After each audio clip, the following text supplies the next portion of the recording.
প্রথম ভালোবাসা হয়তো হারিয়ে যায়, কিন্তু আমাদের জীবন গড়ে তোলে, আর সেটাই তার সবচেয়ে বড় ভালোবাসা। থাকলেই সম্পর্ক টিকে থাকে না, বাস্তবতার সাথে মানিয়ে নিতে হয়। শিক্ষা শুরুর দিকে প্রতিদিন কথা হতো, কিন্তু ব্যস্ততা বাড়ার সঙ্গে সঙ্গে কথার পরিমাণ কমতে লাগলো। ফোনে কথা হলেও আগের সেই উচ্ছ্বাস আর থাকতো না। সম্পর্কটা কেমন জানি ফিকে হয়ে গেল, নিঃশব্দে। তারপর এলো কঠিন সময়। রূপার পরিবার তাকে বিদেশে পড়তে পাঠানোর সিদ্ধান্ত নিল। রূপা চেয়েছিল রাহুল তার সঙ্গে যাক, কিন্তু রাহুল নিজের পরিবার ছেড়ে যেতে রাজি ছিল না। এভাবেই ধীরে ধীরে ওদের দূরত্ব বাড়তে লাগলো। সময় বদলাতে লাগলো।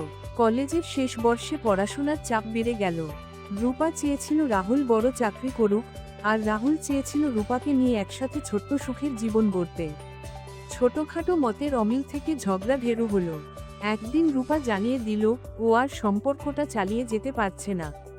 দূরত্ব, সময়ের অভাব, আর ভবিষ্যৎ নিয়ে অনিশ্চয়তা, সব মিলিয়ে সম্পর্কটা আর আগের মতো নেই। রাহুল বুঝতে পারছিল, শেষ পর্যন্ত ওরা আলাদা হয়ে গেল। আজ 5 বছর পর রাহুল সেই পুরনো কলেজের বেঞ্চে বসে রূপার কথা ভাবছে। হয়তো ও এখন অন্য কোথাও, অন্য কারো সঙ্গে সুখে আছে। রাহুল জানে, প্রথম ভালোবাসা সবসময় টিকে থাকে না, কিন্তু তার সুস্মৃতিগুলো মনে গেঁথে থাকে চিরকাল। প্রথম ভালোবাসার দিনগুলো ছিল একেবারে রঙিন।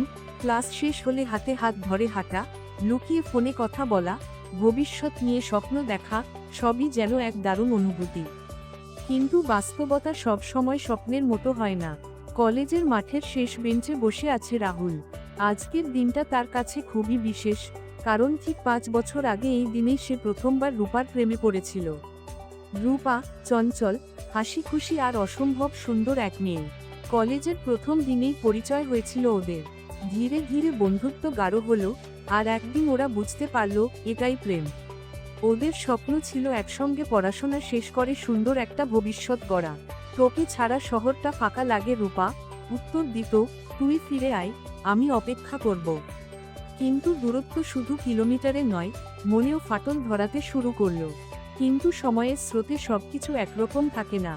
দুজনের চোখাচোখি হতেই রাহুল হেসে বলল, ভিজে যাবে তো? রূপা লজ্জা পেয়ে মাথা নিচু করল, আর অয়ন তার ছাতাটা এগিয়ে দিল।